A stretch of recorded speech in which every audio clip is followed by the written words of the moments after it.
Assalamualaikum warahmatullahi wabarakatuh. Apa khabar anak-anak murid Sekolah Rendah Islam Al-Ustaz? Bertemu lagi dengan Ustaz hari ini. Kita akan belajar subjek reka bentuk dan teknologi tahun 4. Okey, untuk minggu ini masih lagi dalam unit 1 iaitu keselamatan bengkel. Okey, sebelum kita masuk ke tajuk-tajuk yang kita akan belajar, kita akan tengok dulu standard kandungan dan juga standard pembelajaran.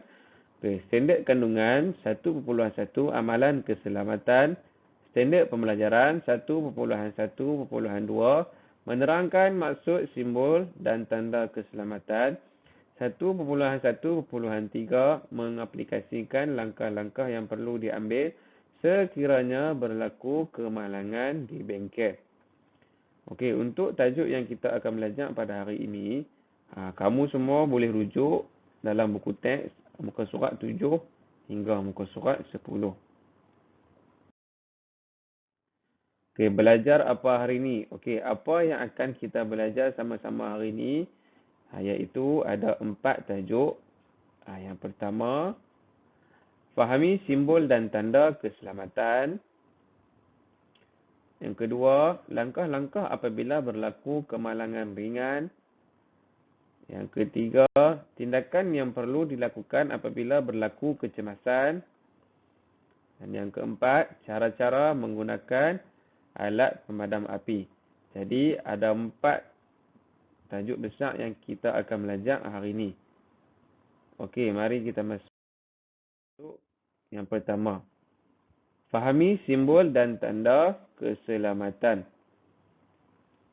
Simbol dan tanda keselamatan ialah lambang atau pernyataan untuk memberikan peringatan tentang bahaya yang mungkin berlaku jika kita tidak mematuhinya.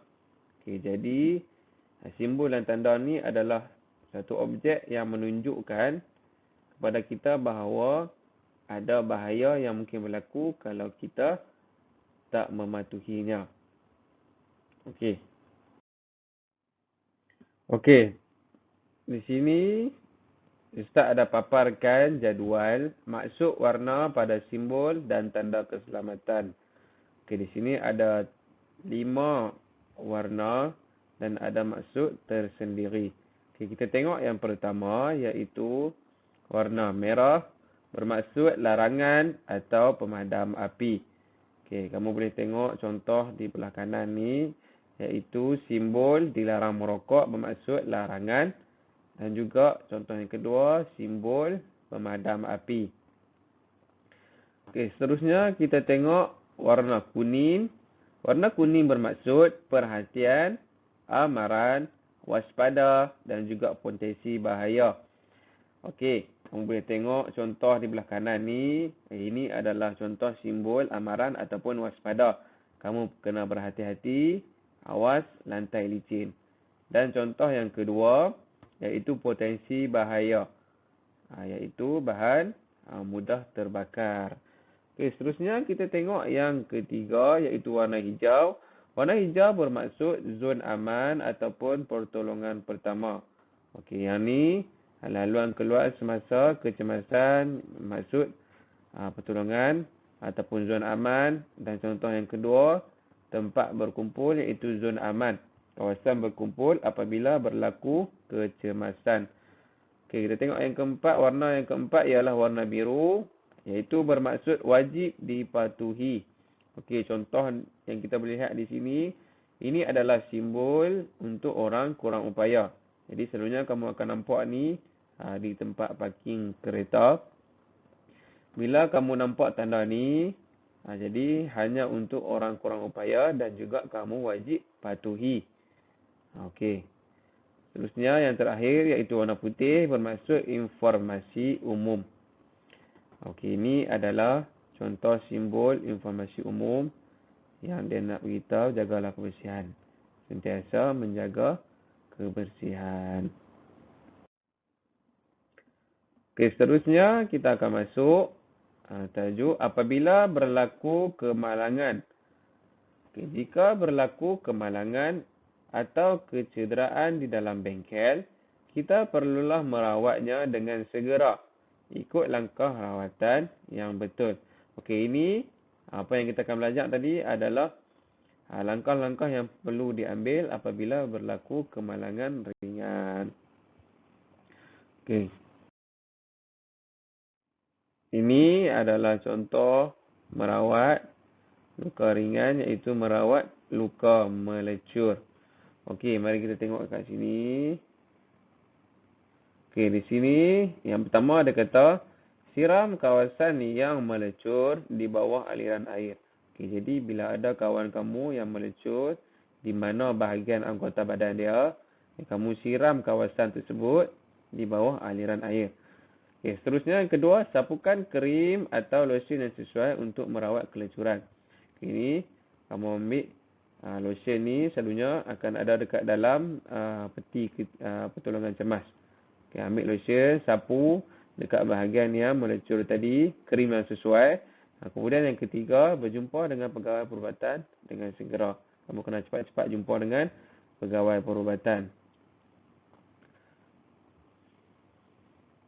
Okey. Ini adalah contoh apabila terkena renjatan elektrik. Okey, ini langkah-langkah yang perlu kita buat.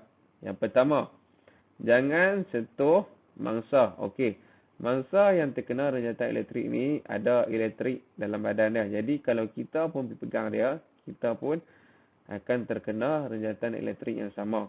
Jadi tindakan pertama, jangan sentuh mangsa. Yang kedua, alihkan mangsa daripada punca renjatan menggunakan bahan penebat seperti kayu atau tali pinggang. Okey, ini kamu kena alihkan mangsa daripada punca renjatan tu menggunakan bahan penebat. Bahan penebat ni adalah bahan yang tidak mengalirkan arus elektrik. Contohnya, apa yang cikgu ni buat, dia menggunakan tali pinggang. Tali pinggang ni, dia tarik mangsa ni daripada terus terkena renjatan elektrik tersebut. Okey, seterusnya, tindakan yang ketiga, rehatkan mangsa di tempat yang selesa dan segera dapatkan bantuan. Okey, dah selesai semua, kita kena dapatkan bantuan daripada guru dan sebagainya. Okey.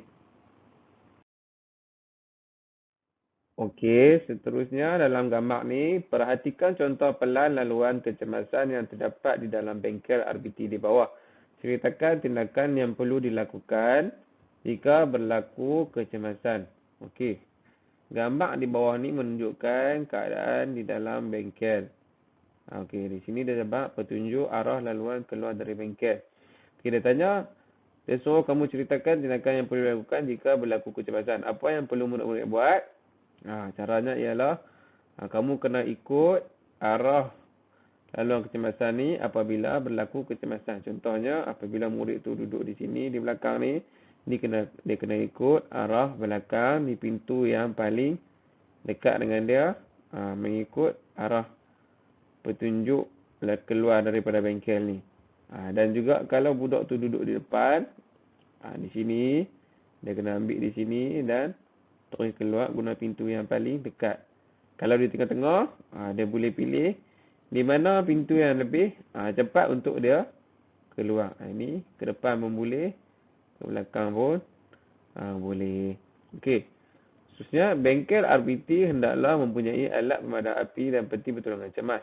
Pastikan kedua-duanya dalam keadaan baik. Okay, kamu boleh tengok gambar dekat sebelah ni. Dalam gambar ni menunjukkan peti pertolongan cemas. Ini adalah contoh. Dalam ni akan ada macam-macam barang kecemasan. Macam tadi lotion tadi akan ada dalam ni. Okay, gunakan ubat-ubatan dan peralatan yang terdapat dalam peti pertolongan cemas untuk merawat luka ringan.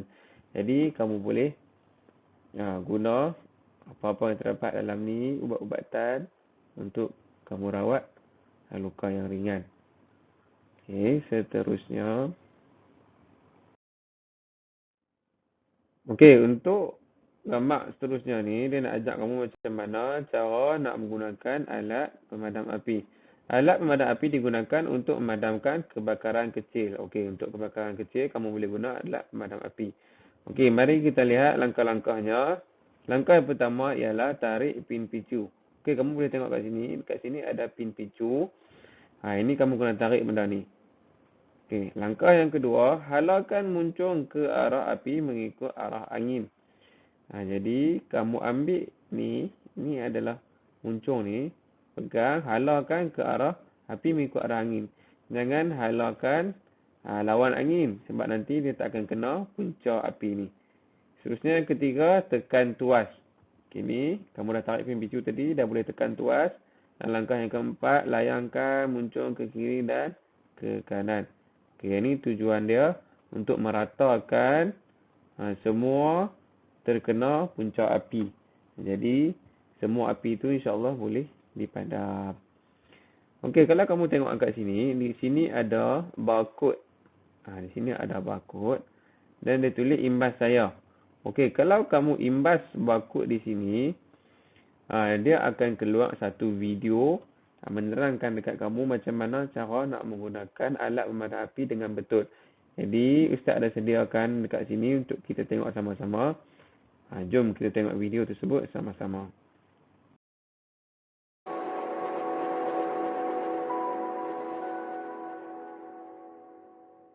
Goncangkan alat pemadam api sebelum menggunakannya.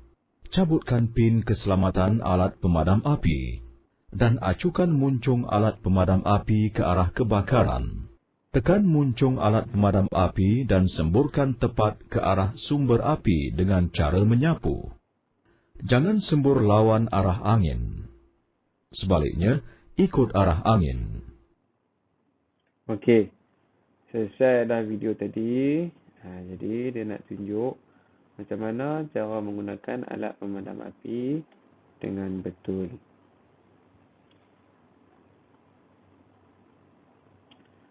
Okey.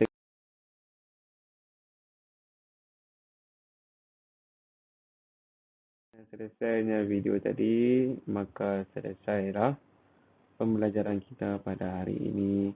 Terima kasih kepada para murid yang memberi kerjasama dengan pembelajaran kita pada hari ini. Sekian. Wabillahi taufiq wal hidayah. Assalamualaikum warahmatullahi wabarakatuh.